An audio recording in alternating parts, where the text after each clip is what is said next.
Baik, teman-teman, kita akan praktek untuk persiapan penanganan jalan napas dan pernapasan.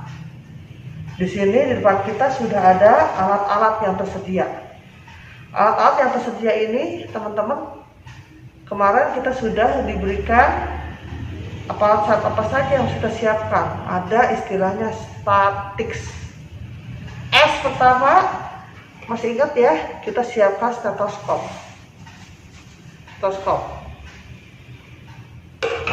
Yang kedua, kita siapkan laryngoscope. Yang ketiga, kita siapkan endotracheal tube. Kemudian LMA atau laryngeal mask airway, nasofaringeal pilihannya, orofaringeal opak, mouth extractor, mouth gauge, margil forceps, tongue spatter, ya. Suction, ada suction yang terbuka, sistem terbuka, ada suction dengan close system, ya. Siapkan HEPA filter, siapkan mandrel atau introducer stylet mandrel, ya. Siapkan switch prosesnya, siapkan lubrikan atau jelly, siapkan bag papas yang nanti kita sambung dengan oksigen, dan siapkan untuk melakukan suction, siapkan mesin suctionnya, ya. Sekarang sebelumnya kita akan mulai bagaimana alat ini kita gunakan pada kasus gangguan jalan napas dan pernapasan. Oke, kita akan mulai nih prakteknya bagaimana. Ada pasien datang dengan tidak sadarkan diri. Yang pertama, pastikan aman, ya. Aman penolong, pakai APD penolongnya. Aman pasien, aman lingkungan. Sudah aman semua, baru kita lakukan cek respon. Pak, tidak berespon. Aktifkan emergency medical service, minta bantuan. Sambil bantuan datang, kita cek yang pertama nadi karotisnya, ada enggak? Teraba 5-10 detik, nadi teraba. Kenapa nggak sadar? Kita cek AIB dan breathing. Langsung kita lakukan tindakan pembebasan jalan napas. Sambil kita lihat adakah tanda-tanda pasien dengan dugaan fraktur septikal. Adakah jejas di atas clavicula? Clear, tidak ada masalah. Kita bisa lakukan tindakan head till membuka jalan napasnya. Gunakan tumit, telapak tangan tempatkan di dahi. Head till, chin lip 2 jari. Oke. Lihat pergerakan dada. Apne pasiennya tidak ada napas. Head till, chin lip, tidak bernapas, pasiennya segera lakukan bantuan napas. Nah, bantuan napas sebelumnya kita siapkan alat dulu yang bisa kita gunakan, namanya OPA. Karena memberikan bantuan napas, mulut korban harus dipastikan terbuka supaya lidah tidak jatuh. Siapkan OPA. OPA dipasang, ya, dengan cara pegang seperti ini. Pegangnya seperti ini.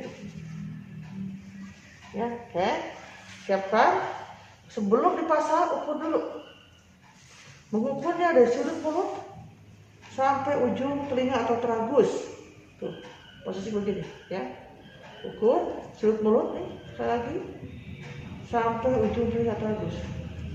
Oke, ya, sudah pas ukurannya. Pegang seperti tadi. Pegang. Kemudian kita siapkan tangan, kita lakukan head till. Oke. Masukkan OPA. Pastikan di bawah ujung OPA ini ada di atas permukaan lidah, masuk. Mencuci masuk. Kemudian sudah masuk, OPA segera geser ke dalam, ke arah dalam. Nah, terus geser ke arah dalam, kita merasakan opak tidak bisa masuk lagi. Kenapa? Mentok ke langit-langit rongga mulut atau palatumor. Nah, disitulah kita harus tahu bahwa siap opak diputar. Putar ya. Oke. Selesai opaknya kita pasang, pasien terdengar bunyi gargling. Siapkan segera saksen. Ini saksen ya. Oke, saksen, kalau saksen terbuka seperti ini. Caranya saat masuk, cara masuk caranya dari opak dulu ya masuknya. Lubang untuk menghisap harus jangan ditutup dulu, terbuka. Ya masuk. Saat mau kita lakukan penghisapan tutup, tahan. Kita keluarkan dengan teknik memutar. Ya, seperti ini. Oke. Nah, maaf ya. Nih. Lihat seperti tadi, ulang lagi. Masuk. Ya, tutup.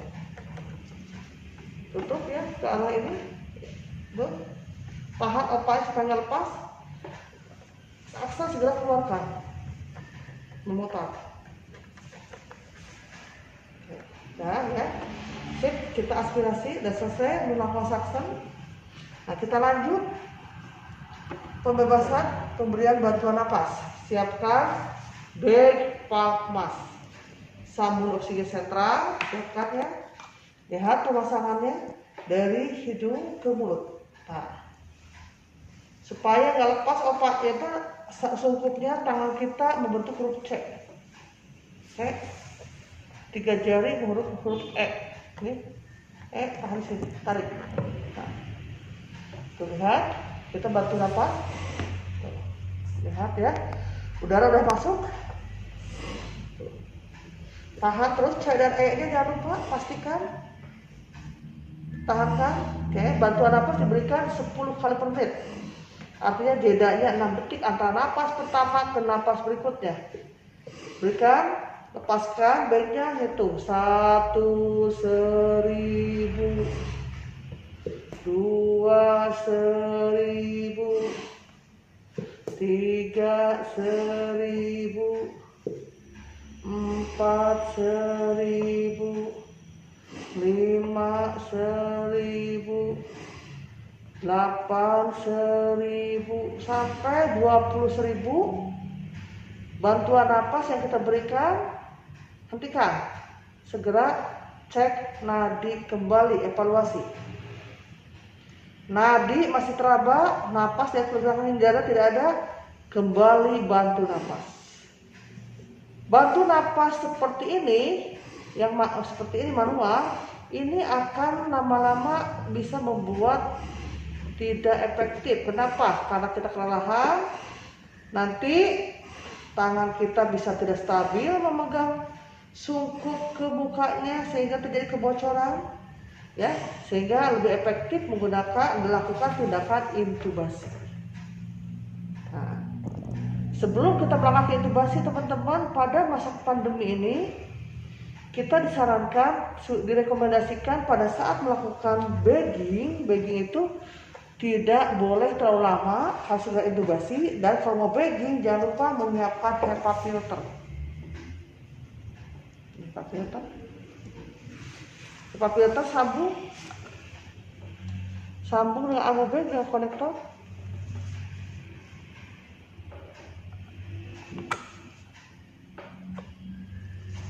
Ya, sambung, baru kita siapkan sambung dengan sungkupnya.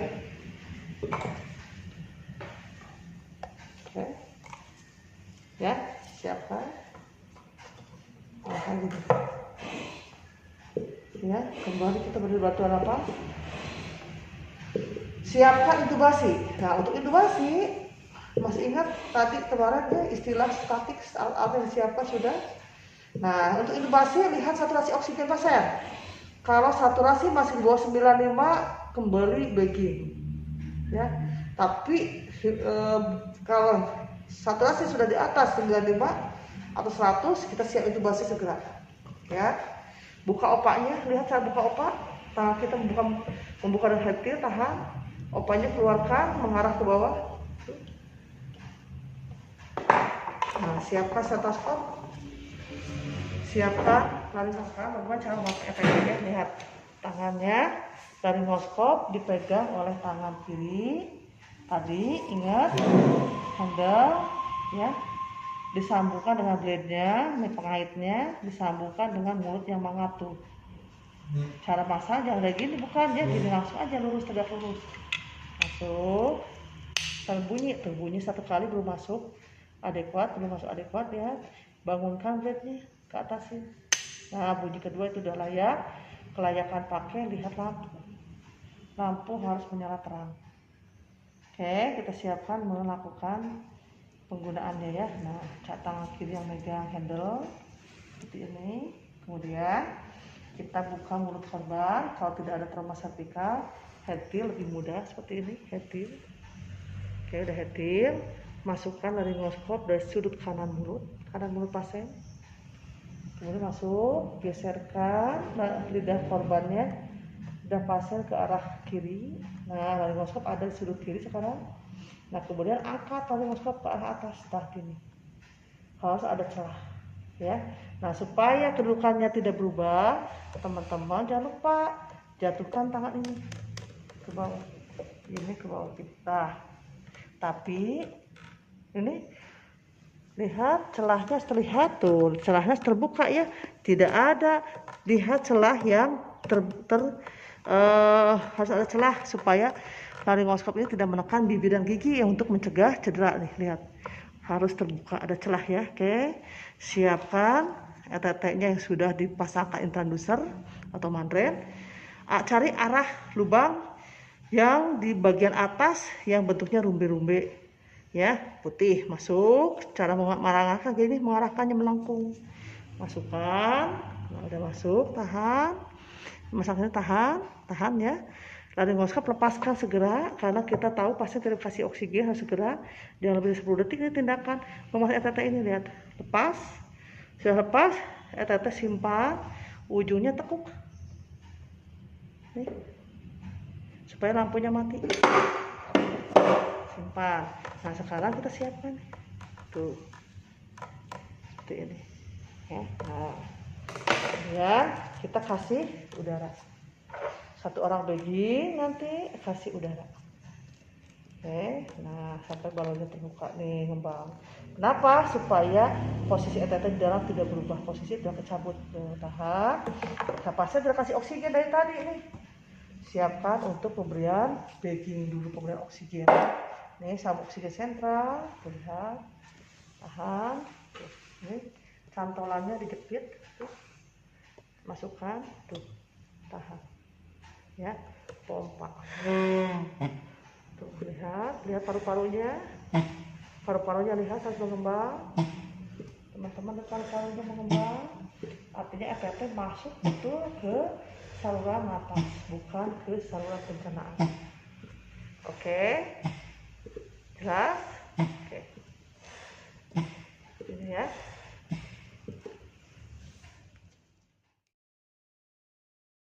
Setelah kita bagging, kita ingin tahu ketepatan ETT sudah tepat tidak posisinya. Caranya, stetoskop ini sebagai alat untuk membuka, mendengarkan ya. Adakah suara paru kanan kirinya sama tidak? Pertama sekali kita akan arahkan stetoskop di epigastrium. Di epigastrium tidak boleh terdengar udara masuk. Kalau terdengar udara masuk, artinya ETT salah masuk. Masuknya ke mana? Ke kerongkongan, ke pencernaan. Di epigastrium tidak boleh ada suara masuk ya. Lanjutkan stetoskop, arahkan ke paru kanan. Ke paru kanan kita harus mendengarkan, harus ada suara. Suaranya seperti angin berhembus. Nah, kenapa?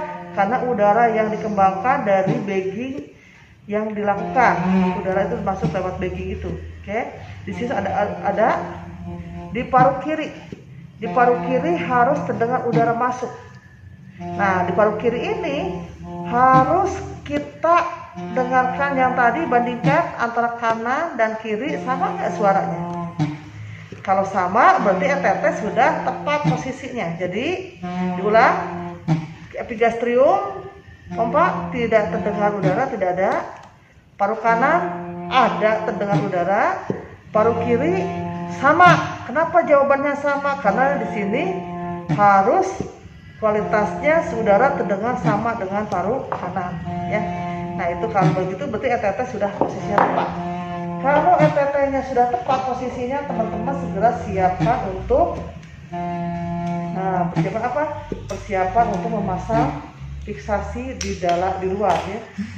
Caranya lihat tuh. Nih, spatnya buka dulu, lepas. Siapkan. Oke, putar. Lihat, ya tuh. Sip. Oke.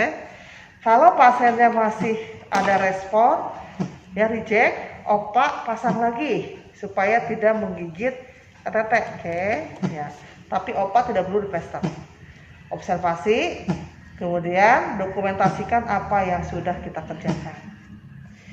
Pasiennya terdengar suara gargling, kita siapkan kembali close suction, ya. Kalau sudah pakai ETT, lebih baik close suction yang kita gunakan. Untuk apa alasannya close suction? Dan close suction ini akan membuat kita lebih aman, ya, dari apa? Dari ancaman virus, ya. Oke.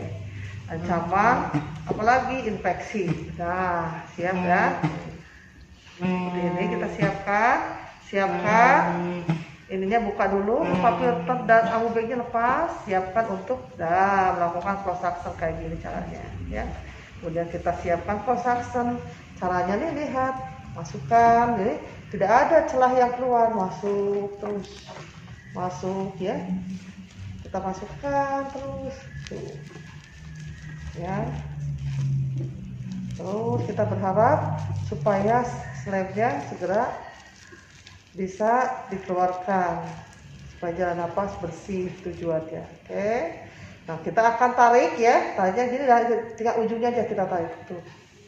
Terus, ya. Terus tuh, tidak ada, lihat, tidak ada yang membuat suction ini menjadi berubah posisi, ya. Tidak yang di luar. Nih, selesai.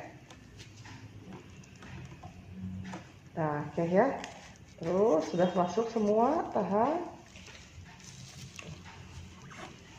Nah, sip. Nah, lanjut lagi. Nah, kayak gini selesai, ya. Suction masih bisa digunakan kembali. Simpan.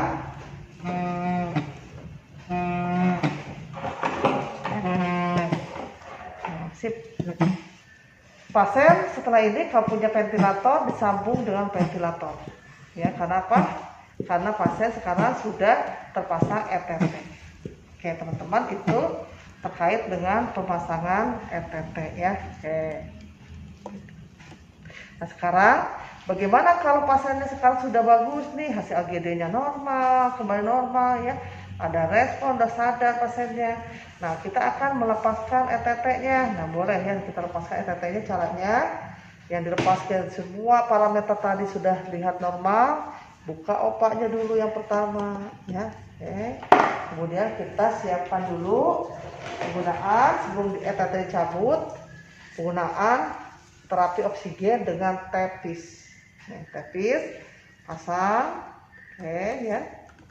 Kemudian alirkan oksigen 6-10 liter. Ya, 6-10 liter. Jadi memasang dulu ininya 6-10 liter, ya. Oke. Ya.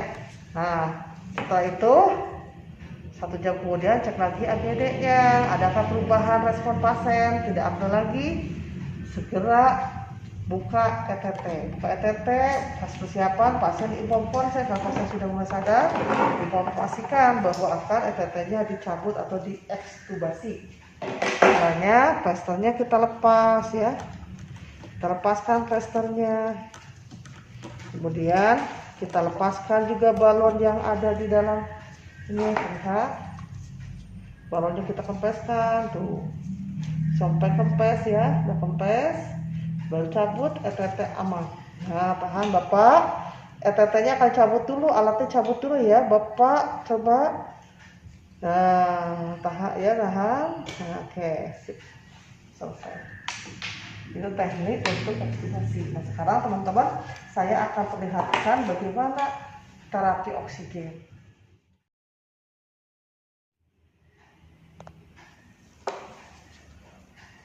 Nah, kita lanjut ke terapi oksigen ya. Terapi oksigen itu nasal kanul. Di nasal kanul ini aliran oksigennya 1 sampai 6 liter. Ya. Bagaimana cara menggunakannya? Sambungkan ya subnya ke oksigen dulu.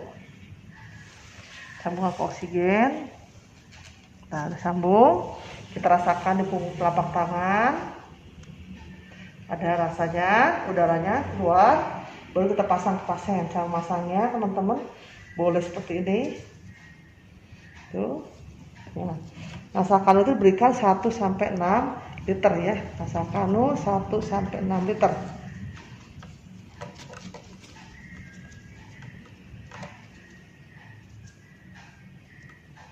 Nah, ini ya.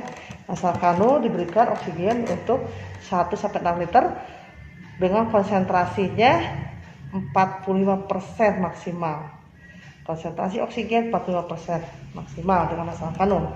Yang kedua, ada oksigen yang namanya simple mask ya. Simple mask ya teman-teman, ya seperti ini. Ini berapa? Ini oksigennya digunakan 6 sampai 10 liter.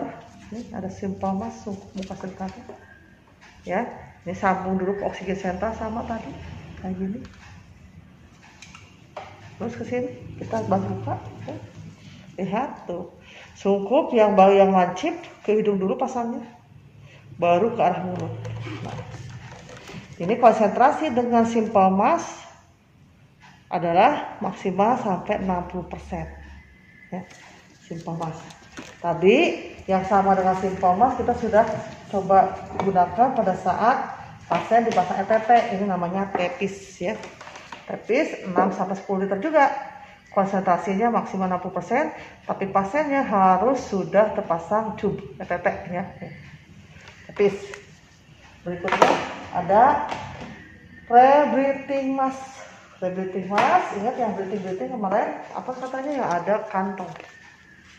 Ya. Ini rebreathing mask ini untuk memberikan aliran oksigen 6 sampai 10 liter sama dengan simple mask, sama dengan tepis. Tapi bedanya ada kantong. Kantong ini sebelum kita gunakan ke pasien harus diisi oksigen. Berapa banyak diisi oksigennya? 2/3 kantong diisi oksigen. Kantong ini diisi. Sambung ke oksigen sentral. Kemudian isi oksigen sampai 2/3 penuh. Baru pasang ke pasien. Nah, cara memasangnya, bagnya ada di bawah ya. Jadi dari atas dulu kita pasang di hidung, baru ke mulut. Nah, tuh bagnya di bawah pasien. Ini diberikan rebreathing mask dengan indikasi pasien yang membutuhkan oksigen, juga yang membutuhkan CO2. Tahu dari mana pasien kita butuh CO2? Pasien harus diperiksa AGD dulu, karena kadar CO2 bisa terlihat dari hasil AGD. Bila CO2-nya rendah, berarti kita berikan dengan rebreathing. Kalau belum ada kadar CO2-nya yang kita tahu, tidak bisa diberikan rebreathing ya. Nah, rebreathing itu lihat, tidak sungkupnya tidak ada. Di sini lubangnya terbuka, lubang menuju kantong juga terbuka ini ya. Tuh. Jadi ini kalau kita sudah isi oksigen, kita berikan ke pasien, pasien bernapas. Ada inspirasi, ada ekspirasi. Ekspirasi, pasien mengeluarkan CO2. CO2-nya kemana? Ada yang keluar lewat sungkup yang lubangnya terbuka. Tapi karena lubang yang menuju kantong tadi, lubang menuju kantongnya terbuka, CO2 ada yang masuk ke dalam kantong. Sehingga isi kantong ini awalnya oksigen. Kalau sudah pasiennya bernapas ya, nah ini ada CO2 yang di dalamnya diisi, ada mix. Disinilah yang disebut rebreathing, itu kembali, breathing dihirup kembali apa? CO2 pasien dihirup lagi oleh pasiennya. Jadi hanya digunakan untuk pasien yang membutuhkan oksigen dan butuh CO2. Oke ya, rebreathing. 6 sampai 10 liter alirannya, konsentrasinya sampai 80% maksimal oksigen di sini. Oke, berikutnya ada non rebreathing. Nah, non rebreathing seperti apa? Non rebreathing ini, teman-teman. Kalau non rebreathing ada katup yang menghalangi lubang terbuka. Ada katup yang menghalangi lubang yang menuju kantong tuh. Katup ya. Ini satu lagi ada katup, maksudnya 2 ya. Nah, di sini sama untuk rebreathing non rebreathing ada kantong. Kantongnya jangan lupa diisi. Oksigen dulu 2/3 sama ya. Volume kantong diisi oksigen, sambung ke oksigen sentral. Kemudian isi dulu oksigen ke sini. Kita baru bisa berikan ke pasien. Berapa aliran oksigennya? 8 sampai 12 liter. Konsentrasi oksigen dengan non rebreathing bisa sampai 100%. Nah, cara memasak kayak tadi lagi, dari hidung dulu baru ke arah mulut, dari hidung. Ya, ini hidung dulu baru ke arah mulut. Oke. Pasangkan ini tuh ya. Kantong kedudukannya ada di bawah. Nah, non rebreathing, tidak rebreathing, kembali dihirup, kembali dihirup, dia tidak ada CO2 kalau non rebreathing. Kenapa? Karena pada saat ekspirasi CO2 nggak bisa masuk, ada penghalang di kantong. Ada penghalang ke kantong, jadi CO2 itu ada keluar semua ya. Ini non rebreathing. 8 sampai 12 liter alirannya, konsentrasi sampai 100%. Berikutnya yang sama dengan non rebreathing ada namanya Jackson Risk. Yang mana Jackson Risk, teman-teman? Yang Jackson Risk yang seperti ini. Ini sama dengan non rebreathing. Kadar aliran oksigennya 8 sampai 12 liter, tapi syarat pasien harus terpasang ETT dengan non rebreathing ini. Jadi sambung oksigen sentral kayak tadi sama ya, sambung oksigen sentral.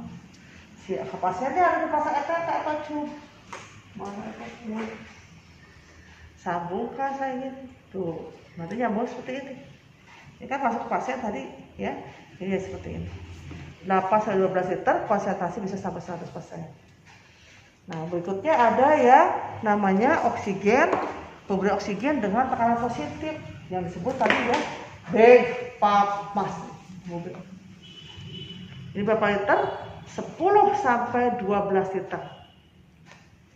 Ini ada kantong yang harus kita lihat, aksesorisnya ada kantong, ada aliran, ada selang yang bisa disambungkan dengan oksigen karena ini alirannya tadi 10 sampai 12 liter nih.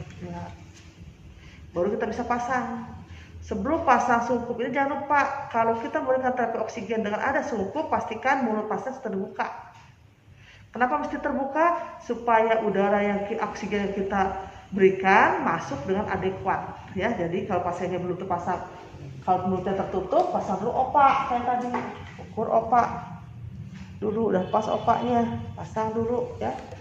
Nah, udah pasang opaknya, baru nah BAG-PAP-MAS sambung C lihat tuh C ya caranya tahan sungkup itu dari hidung dulu kita pasangnya menuju ke arah mulut. Nah, sudah dapat ya posisi tepat supaya kedudukan sungkup tidak lepas, tidak bocor. Teman-teman jangan lupa C-nya dilebarin, tahan, tekan ke bawah. 3 jari ini huruf E-nya kemana? Tempatkan di mandibula. Nih, sini tahan di C, E, tahan, tarik mandibula ke arah kita. Posisi penolong berada di belakang ke belakang. Alasannya apa kita melakukan posisi ini? Supaya jalan napas terbuka. Kemudian kita bisa bagging tuh. Pemberian oksigen dengan ambu bag namanya bagging. Bagging itu pemberian oksigen menggunakan ambu bag dengan aliran 10 sampai 12 liter di mana konsentrasi 100%, tekanan udara oksigennya sampai 100%. Bagging itu berapa kali? 10 kali per menit, artinya setiap 6 detik jarak antara napas pertama kita berikan ke napas berikut 6 detik. Bagging kayak gini ya. Oke teman-teman, terkait dengan terapi oksigennya. Terima kasih. Itu yang bisa saya sampaikan untuk praktek bagaimana pengelolaan jalan napas dan pernapasan. Mudah-mudahan apa yang kita dapatkan hari ini bermanfaat ya. Jadi untuk itu teman-teman jangan lupa apa yang kita lakukan hari ini diingat supaya menjadi bahan untuk meningkatkan kualitas kompetensi teman-teman pada saat nanti bekerja penanganan pasien di lapangan. Terima kasih.